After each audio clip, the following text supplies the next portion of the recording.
السلام علیکم ورحمۃ اللہ۔ میرے پیارے دوستو، کتاب انوار شاہ ولایت، صفحہ نمبر 421، فصل دوم، حضور قبلہ عالم کے اخلاق۔ میرے پیارے دوستو، یہ بہت ٹائم سے میں کتاب انوار شاہ ولایت کا ہر مضمون پڑھ کر آپ کو ویڈیو بنا کر آپ کے سامنے پیش کرتا رہتا ہوں۔ تو آج کی جو ویڈیو میں آپ کے سامنے پیش کرنے جا رہا ہوں، اس کا عنوان ہے حضور قبلہ عالم کے اخلاق۔ برادران اسلام، ولی کامل کی علامت یہ ہے کہ نبی اکرم صلی اللہ علیہ وآلہ وسلم کی ہر سنت کا پابند ہو۔ حضرت قبلہ عالم پیر سید ولایت شاہ رحمۃ اللہ علیہ چونکہ آل نبی ہیں اور اولاد علی ہیں، ولی کامل ہیں، اس لیے آپ کی ہر ادا سنت رسول اللہ صلی اللہ علیہ وآلہ وسلم کے مطابق ہے، اور آپ اخلاق کا اعلیٰ نمونہ تھے۔ جود و سخا اخلاق کا ایک حصہ جود و سخا ہے۔ حضور سید العالمین صلی اللہ علیہ وآلہ وسلم نے ارشاد فرمایا، ترجمہ مشکوٰۃ شریف سواد 164، سخی اللہ کے قریب ہے، جنت کے قریب ہے، لوگوں کے قریب ہے اور جہنم سے دور ہے۔ اور بخل اللہ سے دور ہے، جنت سے دور ہے اور لوگوں سے دور ہے، جہنم کے قریب ہے، اور وہ شخص کے جاہل ہو اور سخاوت کرے اللہ تعالیٰ کو زیادہ پسند ہے، اس شخص سے عابد ہو اور سخی نہ ہو۔ حضور صلی اللہ علیہ وآلہ وسلم نے ارشاد فرمایا، اے ابو ذر رضی اللہ تعالی عنہ، اگر اود پہاڑ میرے لیے سونا ہو جائے تو میں کبھی پسند نہ کروں گا کہ 3 راتیں گزر جائیں اور میرے پاس 1 دینار بھی رہ جائے، سوائے اس دینار کے جو میں ادائے قرض کے لیے چھوڑوں۔ بخاری۔ حضرت علی علیہ السلام، امام حسین کریمین، خلفائے راشدین، صحابہ کرام، اہل بیت اطہار سب سخی تھے، اور حضور صلی اللہ علیہ وآلہ وسلم کی سنت کو اپنائے ہوئے تھے۔ حضور قبلہ عالم کی سخاوت۔ حضرت قبلہ عالم بسانوی قدس سرہ العزیز سخاوت کا دریا تھا، جس سے اپنے غیر سب سیراب ہو رہے تھے۔ آپ کا جود و سخا عام تھا، جس نے جو مانگا آپ نے عطا کر دیا۔ آپ نے کسی سائل کو کبھی خالی نہ لٹایا اور نہ ہی چند ٹکے دے کر کسی سائل کو لٹایا، بلکہ آپ کے ہاں گائے، بھینس، بکریاں، گھوڑے وغیرہ سینکڑوں کی تعداد میں ہوتے تھے۔ جو شخص ان سے بھینس مانگتا بھینس دے دیتے، جو گھوڑا مانگتا آپ اسے گھوڑا دے دیتے، غرض کہ آپ سوالی کے خواہش کے مطابق ہر سائل کی آرزو پوری فرماتے۔ یوں محسوس ہوتا تھا کہ یہ ساری دولت آپ نے سائلین کی جھولیاں بھرنے کے لیے رکھی ہوئی ہے۔ آپ اکثر ارشاد فرماتے، بتاؤ مال میں تمہیں کیا پسند ہے؟ اگر کسی نے آپ کی سواری والی گھوڑی پر بھی ہاتھ رکھ دیا تو آپ نے فوراً وہ اس کے حوالے کر دی۔ ٹکٹوں کی سخاوت تو ہر آدمی کرتا ہے، مگر مال مویشی کی اتنے بے مثال سخاوت اگر نظر آتی ہے تو بساں والے پیر صاحب کے ہاں نظر آتی ہے۔ لوگ تو پیروں کو نذرانے پیش کرتے ہیں، مگر حضرت قبلہ عالم قدس سرہ العزیز سائلوں کی جھولیاں بھرتے تھے، اور مانگنے والے تو تھک جاتے مگر اس داتا کی عطا میں کمی نہ آتی۔ اور کمال تو یہ ہے، آپ جس کو دیتے اسے ارشاد فرماتے لے کر جاؤ، اور پھر کبھی بھی کسی سائل کو احسان تک نہ جتاتے، اس لیے کہ ارشاد باری تعالیٰ ہے۔ ترجمہ سورہ بقرہ آیت 264۔ ترجمہ: اے ایمان والو، اپنے صدقے باطل نہ کر دو، احسان رکھ کر اور اعزا دے کر۔ حضرت ابو ذر رضی اللہ تعالی عنہ سے روایت ہے کہ حضور صلی اللہ علیہ وآلہ وسلم نے ارشاد فرمایا، اللہ تعالیٰ 3 آدمیوں سے بات نہیں کرے گا، اللہ تعالیٰ 3 آدمیوں سے بات نہیں کرے گا، اور نہ ہی ان کی طرف دیکھے گا، اور ان کے لیے دردناک عذاب ہوگا۔ ایک، وہ شخص جو دے کر احسان جتلائے۔ 2، ازار بند لٹکانے والا تیمن ٹخنوں سے نیچے۔ 3، جھوٹی قسم کھانے والا اور جھوٹی قسمیں کھا کر سامان فروخت کرنے والا۔ ان آیات و احادیث پر عمل کرتے ہوئے حضرت قبلہ عالم پیر سید شاہ ولایت قدس سرہ العزیز نے نہ تو کوئی سائل واپس خالی لوٹایا، اور نہ ہی کسی سائل کو احسان جتلایا، اور نہ کسی سے ذاتی مفاد حاصل کیا، بلکہ آپ نے یہ سب کچھ رضائے الہی اور سنت نبوی صلی اللہ علیہ وآلہ وسلم کے لیے کرتے۔ آپ کا انفاق فی سبیل اللہ۔ انفاق فی سبیل اللہ کا معنی ہے خدا کے دیے ہوئے سے خدا کی راہ میں خرچ کرنا۔ اللہ تعالیٰ کا ارشاد گرامی ہے۔ ترجمہ توبہ آیت نمبر 111۔ بے شک اللہ نے مسلمانوں سے ان کے مال و جان خرید لیے ہیں، اور اس کے بدلے پر ان کے لیے جنت ہے۔ اس آیت کریمہ میں بیان کیا گیا ہے کہ مومن جان و مال کا مالک نہیں، اور جان و مال سے دستبردار ہونا اس لیے ضروری ہے کہ ان چیزوں کی محبت راہ حق میں اکثر رکاوٹ بن جاتی ہے۔ جان آرام چاہتی ہے اور مال خرچ سے روکتا ہے۔ مومن جب ضرورت پڑے تو مال اللہ کی راہ میں خرچ کر دیتا ہے، اور جان کی ضرورت پڑے تو جان کی بازی لگا دیتا ہے، اور جان و مال جان آفریں کے سپرد کر کے خالق حقیقی کو راضی کر لیتا ہے۔ حضرت مولانا روم علیہ رحمہ ارشاد فرماتے ہیں، جان وہی رد راہ حق جان ہا دہن، نہ دہی در راہ حق نہ نہاد ہن۔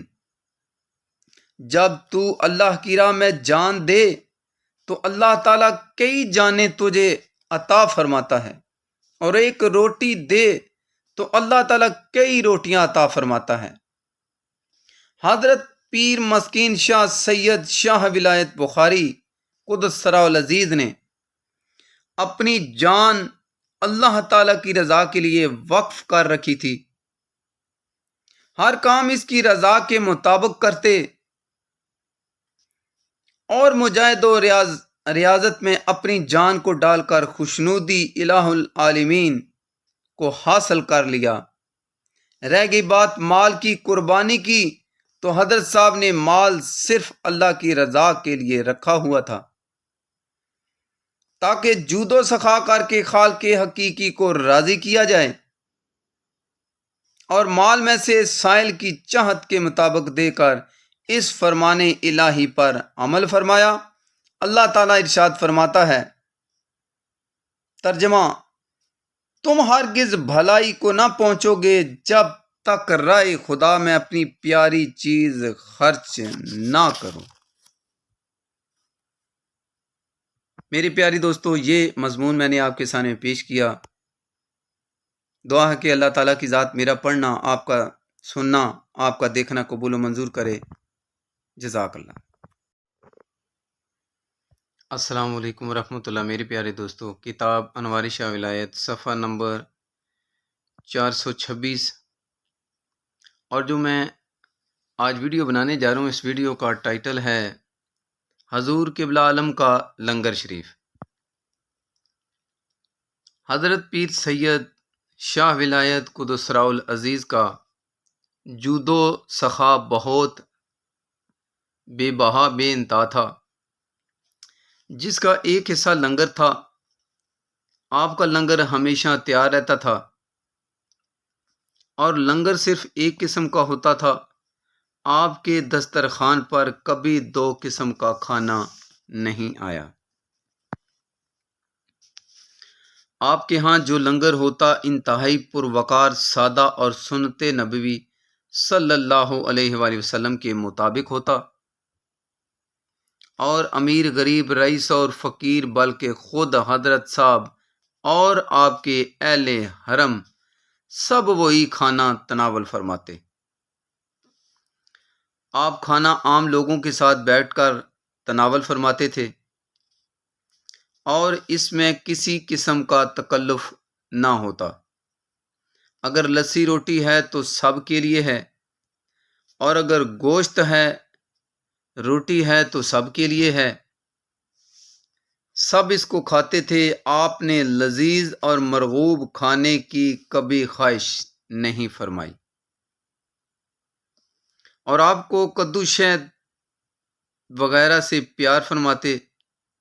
آپ کی یہ تمام ادائیں سنت نبوی صلی اللہ علیہ وآلہ وسلم پر مبنی تھیں۔ اللہ تعالی نے آپ کے اس سادہ اور پروقار لنگر میں یہ تاثیر رکھی تھی کہ اگر کوئی بیمار کھاتا تو صحت یاب ہو جاتا۔ آپ کے اس لنگر میں ایک وقت میں 2.5 من تک کھانا پک جاتا تھا، لیکن اس کا پکانے والا کوئی باورچی یا خدام نہ ہوتے، بلکہ یہ سب کچھ اہل حرم گھر کی عورتیں پکاتی۔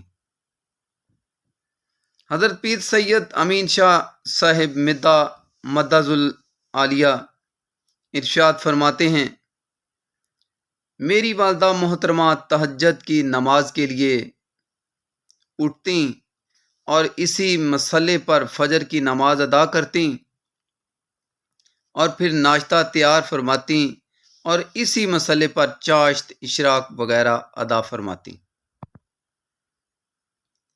پھر دوپہر کا کھانا تیار ہونا شروع ہو جاتا، اور پھر باورچی خانہ میں اسی مسئلے پر آپ ظہر، عصر اور باقی نمازیں ادا کرتی۔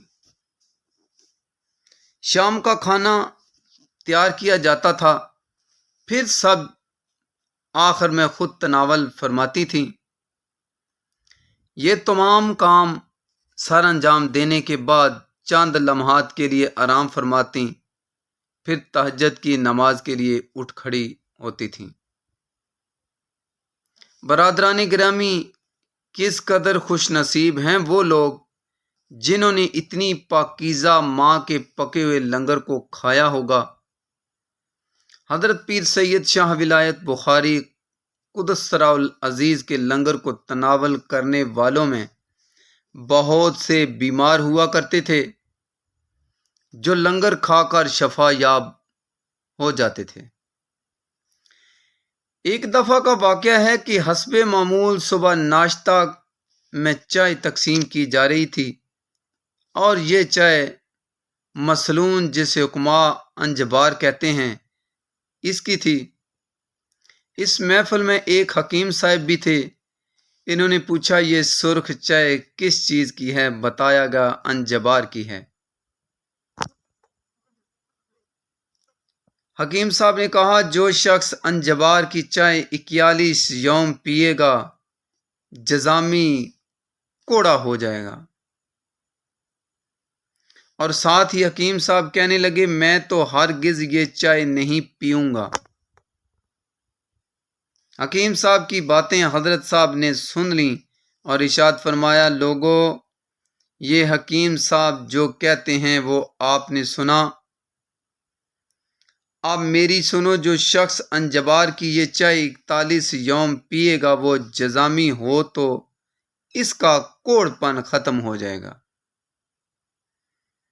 حضرت صاحب کی یہ گفتگو سن کر حاضرین محفل خاموش ہو گئے۔ اس محفل میں ایک جزامی بھی موجود تھا۔ چائے پی کر وہ اٹھ کر چل دیا۔ لوگوں نے پوچھا کہاں جا رہے ہو؟ وہ شخص کہنے لگا حضرت صاحب نے ابھی میری بیماری کا نسخہ بتا دیا ہے اور انجبار میری زمین میں بے شمار ہے۔ میں گھر جا کر 41 یوم انجبار کی چائے پیوں گا تو ٹھیک ہو جاؤں گا۔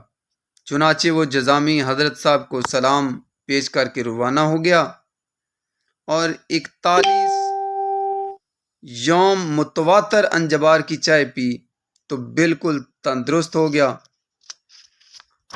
اور اس بیماری سے اس کی جان چھوٹ گئی۔ ایک دفعہ ایک بیمار شخص کو موضع کاٹھیاں تحصیل اوڑی سے لوگ چرپائی پر اٹھا کر شام کے وقت دربار عالیہ بساں شریف لے کر پہنچے۔ اس بیمار کے منہ کے تالو میں سوراخ تھے اور حضرت صاحب کے شام کے لنگر میں روٹی اور لسی مرچ تھی۔ چنانچہ جب لنگر تقسیم ہوا تو اس بیمار کو بھی وہی لنگر دیا گیا کیونکہ دربار شریف کا معمول صرف ایک قسم کے لنگر کا تھا۔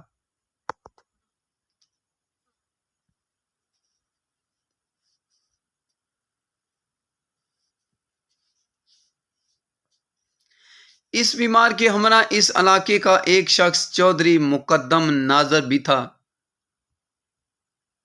جب اس نے لنگر دیکھا تو کہنے لگا روٹی تو یہ بیمار کھا نہیں سکتا کیونکہ تالو میں سوراخ اور مرچ تو بالکل نہیں کھا سکتا، البتہ لسی پی لے گا۔ اس وقت حضرت صاحب ایک کونے میں جلوہ فرما تھے اور آپ نے سب کچھ سن کر ارشاد فرمایا اس مریض کو مرچ دو اور اس مریض سے فرمایا اسے خوب کھاؤ اور تالو کے زخموں پر ملو۔ اس نے مرچ کھائی اور زخموں پر ملی اور روٹی بھی کھائی تو چودھری مقدم ناظر کہنے لگا اب تو یقیناً یہ مر جائے گا اور میت اٹھانی پڑے گی۔ خیر رات گزر گئی اور فجر کی نماز ہو گئی تو حضرت صاحب نے ارشاد فرمایا سب لوگ بیلے میں جائیں، وہاں مسجد کے لیے پتھر ٹوٹے ہوئے ہیں، ایک ایک پتھر اٹھا کر لاؤ۔ جب لوگ بیلے میں پہنچے تو چودھری مقدم ناظر نے دیکھا کہ رات والا مریض ان سے پہلے پہنچا ہوا ہے۔ سبحان اللہ! تو مقدم ناظر حیران رہ گیا۔ چودھری صاحب نے پوچھا بتا تیری طبیعت کیسی ہے؟ کہنے لگا رات والی مرچوں نے میری بیماری کو ختم کر دیا۔ سبحان اللہ! میں تندرست ہو گیا ہوں۔ چنانچہ وہ پتھر اٹھا کر لایا اور چرپائی پر آنے والا مریض اپنی چرپائی خود اٹھا کر گھر پہنچا۔ توکل اللہ۔ توکل کا معنی ہر کام میں مؤثر حقیقی اللہ کو جاننا ہے۔ ارشاد باری تعالیٰ ہے، ترجمہ جو اللہ پر بھروسہ کرے تو پھر وہی اس کے لیے کافی ہے۔ ہر کام میں کوشش کرنا مسلمان کا فرض ہے۔ اس کام کا نتیجہ اللہ تعالیٰ پر چھوڑ دیا جائے۔ حضور سید العالمین رحمت کائنات صلی اللہ علیہ وآلہ وسلم کا ارشاد گرامی ہے، کنز ایمان ترجمہ: کوشش مجھ سے ہے اور میرا اور پورا کرنا اس کا کام ہے۔ توکل کا یہ مطلب ہے کہ خنجر تیز رکھ اپنا پھر اس تیزی کو مقدر کے حوالے کر دے۔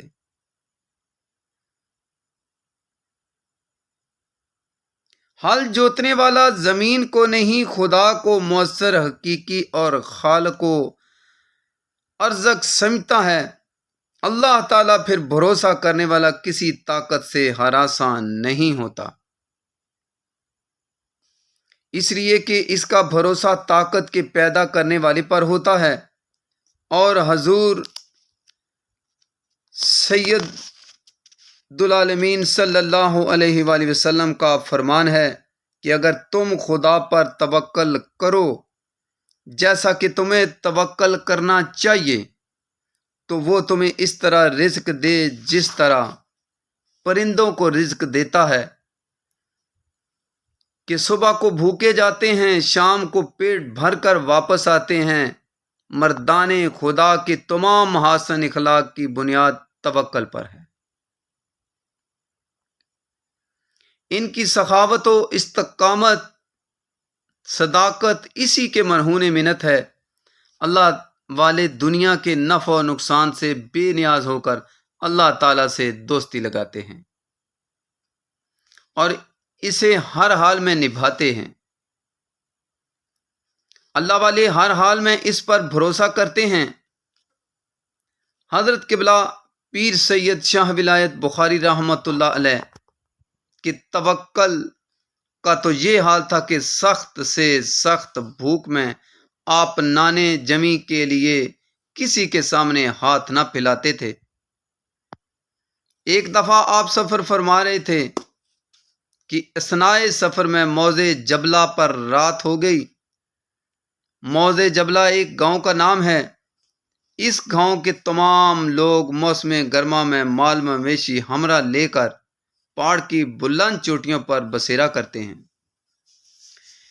جسے کشمیر کی زبان میں ڈھوک کہا جاتا ہے۔ اس گاؤں میں ایک آدمی بھی نہ تھا۔ حضرت صاحب گاؤں کی مسجد میں تشریف لے گئے۔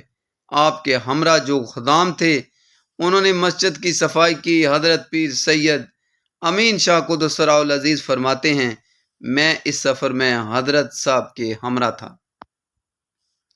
ہم لوگوں نے دن بھر کا سفر کیا ہوا تھا، اس لیے بھوک شدت سے چمک رہی تھی۔ پھر رات کا اندھیرا اور ہوکا عالم تھا۔ حضرت صاحب نے ارشاد فرمایا، آج ہم اللہ کے مہمان ہیں۔ سبحان اللہ، سبحان اللہ، یعنی ہمیں ہر حال میں اللہ تعالیٰ پر بھروسہ ہے۔ پھر حضرت صاحب نے عشاء کی نماز کے لیے خود اذان دی۔ ہم لوگ عشاء پڑھ کر بھوک کے ہی تھکاوٹ کی وجہ سے سو گئے۔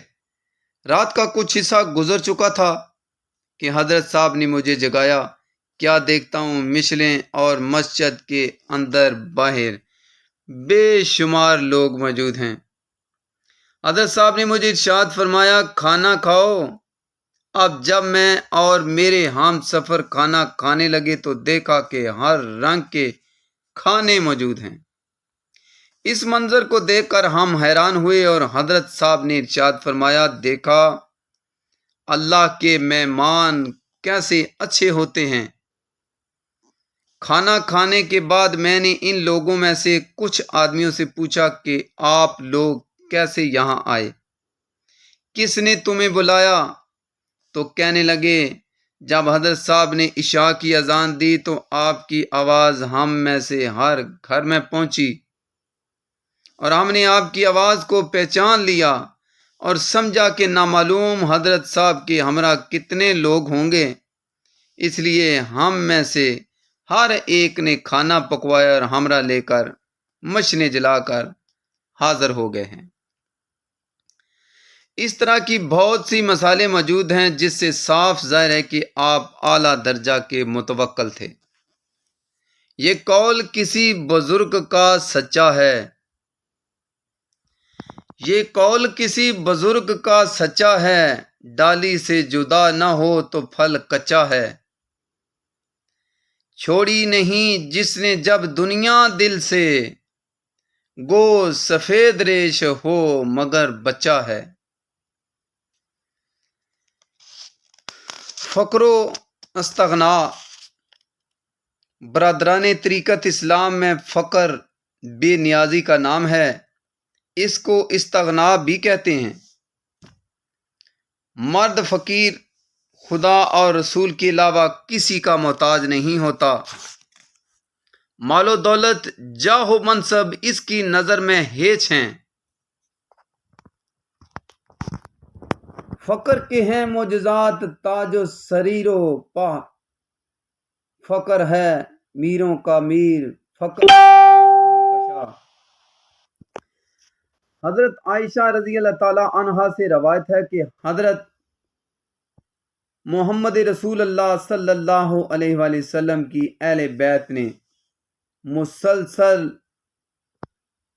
2 روز جو کی روٹی پیٹ بھر کر کھائی، جہاں تک کہ رسول اللہ صلی اللہ علیہ وآلہ وسلم کا وصال ہوا۔ بخاری اور مسلم۔ حضرت عبداللہ ابن مفضل تعالیٰ عنہ سے روایت ہے کہ ایک شخص نے نبی اکرم صلی اللہ علیہ وآلہ وسلم کی خدمت میں حاضر ہو کر عرض کی، میں آپ سے محبت رکھتا ہوں۔ آپ نے فرمایا، سمجھے کیا کہتے ہو؟ اس نے عرض کیا، خدا کی قسم میں آپ سے محبت رکھتا ہوں۔ 3 بار اسی طرح کہا۔ آپ نے فرمایا، اگر تم سچے ہو تو فقر کے لیے پاکھر جھولی تیار کر لو، اس لیے کہ جو شخص مجھ سے محبت رکھتا ہے اس کو فقر و اخلاص بہت جلد پہنچتا ہے، اس پانی سے بھی جلد جو اپنے منتہا کی طرف جاتا ہے۔ حضرت ابو ہریرہ رضی اللہ تعالی عنہ سے روایت ہے کہ نبی اکرم صلی اللہ علیہ وسلم نے ارشاد فرمایا، فقیر امیروں سے 500 سال پہلے جنت میں داخل ہوگا، جو قیامت کا آدھا دن ہوگا۔ بخاری۔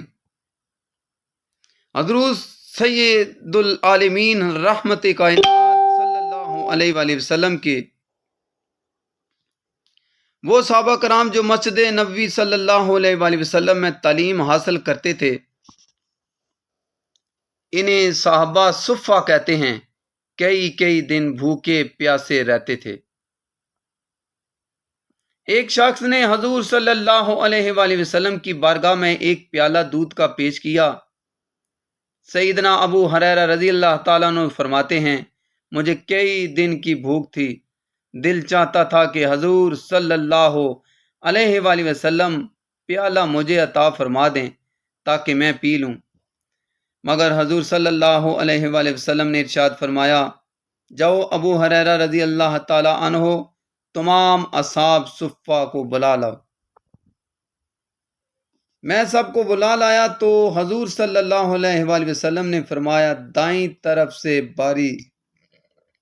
باری پینا شروع کر دو۔ حضرت ابو ہریرہ رضی اللہ تعالیٰ عنہ فرماتے ہیں، میں نے دل میں سوچا مجھے کیا ملے گا، اس لیے میں صف کے آخر میں تھا۔ باری سب نے دودھ پی لیا اور جب میری باری آئی تو میں نے بھی پیا۔ حضور صلی اللہ علیہ وآلہ وسلم نے فرمایا، پھر پیو۔ میں نے دوبارہ پیا تو فرمایا، پھر پیو۔ اب میں نے دوبارہ پیا کہ لبوں تک فل ہو گیا، اور میں نے دیکھا کہ 70 صحابہ نے دودھ پی لیا مگر دودھ کم نہ ہوا۔ سبحان اللہ۔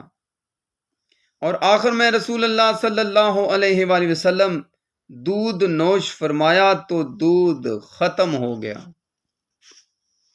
حضرت ابو طلحہ رضی اللہ تعالیٰ عنہ کہتے ہیں ہم نے رسول اللہ صلی اللہ علیہ وآلہ وسلم سے بھوک کی شکایت کی اور اپنے پیٹ پر پتھر باندھا ہوا دکھایا۔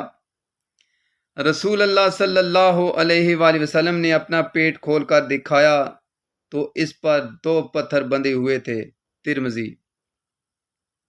برادران اسلام، صوفی وہ ہے جس کا دل ہر چیز سے مستغنا ہو کر اللہ کی جستجو رہے، اور اگر خدا اسے کچھ دے تو اس کا شکر ادا کرے، اور اگر نہ ملے تو اللہ کی رضا پر راضی رہتے ہوئے شاکر رہے، اور فقیر کے لیے اخلاق سے بڑھ کر کوئی عمل نہیں۔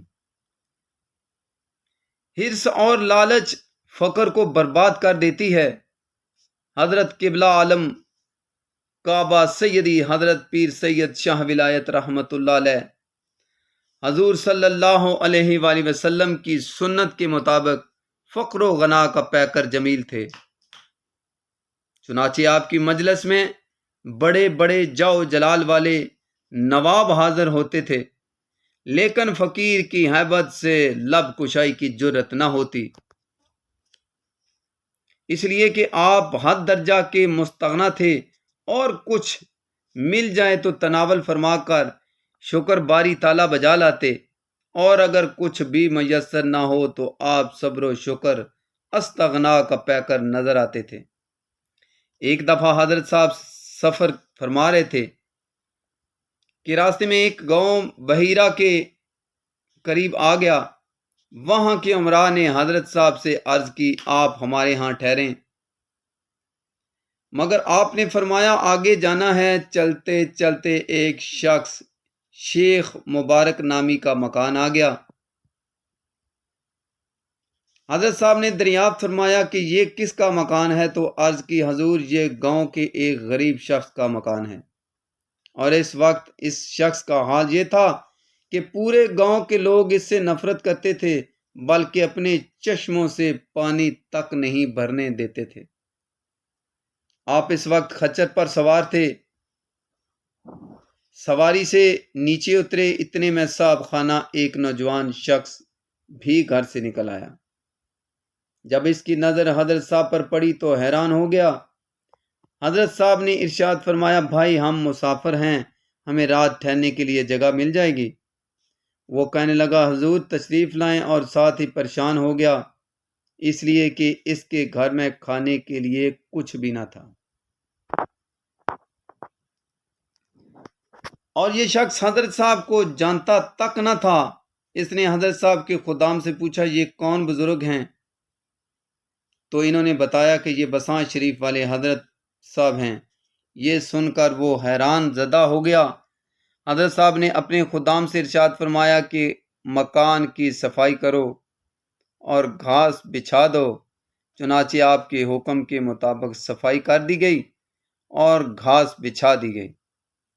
اس وقت گاؤں کے تمام لوگ حضرت صاحب کے ہمراہ تھے اور حیران تھے کہ حضرت صاحب نے اس شخص کے ہاں ڈیرا لگایا ہے جس کو نان، جوین، جو کی روٹی میسر نہیں۔ حضرت صاحب نے صاحب خانہ سے ارشاد فرمایا کہ کسی سے کوئی چیز مانگ کر ہرگز نہ لانا، اور فرمایا کہ آٹا گھر میں موجود ہے؟ عرض کی حضور آٹا موجود ہے۔ آپ نے خدام سے ارشاد فرمایا جاؤ زمین سے سبزی چن کر لے آؤ اور آٹا گوندھ لو۔ آپ کے ہمراہ سید محمد حسین شاہ صاحب جو کہ آپ کے نواسے ہیں سے ارشاد فرمایا سبزی اور روٹیاں پکاؤ۔ حسب حکم کھانا پکایا گیا جو بظاہر تھوڑا تھا مگر سب نے سیر ہو کر کھایا، اور سب لوگ سو گئے، اور حضرت صاحب حسب معمول اپنے وظائف و نوافل میں مشغول ہو گئے۔ صبح وظائف کی فراغت کے بعد صاحب خانہ سے حضرت صاحب نے فرمایا کہ کیا چائے کی پتی موجود ہے؟ اس نے کہا جی ہاں، اور تھوڑی سی چائے کی پتی نکال کر لے آیا، اور ساتھ ہی کہنے لگا حضور چینی میرے پاس نہیں ہے۔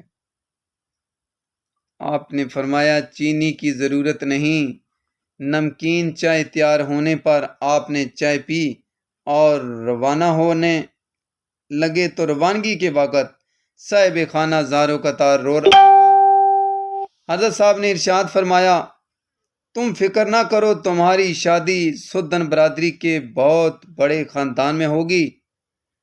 اور ارشاد فرمایا کہ آپ اپنے سفر پر روانہ ہو گئے، چنانچہ اس کی شادی سدن قبیلے کے بڑے خاندان میں ہوئی، اور اس شخص کے بچے بڑے ہو کر گاؤں کے امیر لوگوں میں شمار ہوئے۔ اللہ اللہ، آپ نے کسی امیر کی دعوت کو قبول نہ فرمایا اور استغنائے طبع کے تحت ایک غریب کے ہاں ڈیرا لگا کر اسے مالا مال کر دیا۔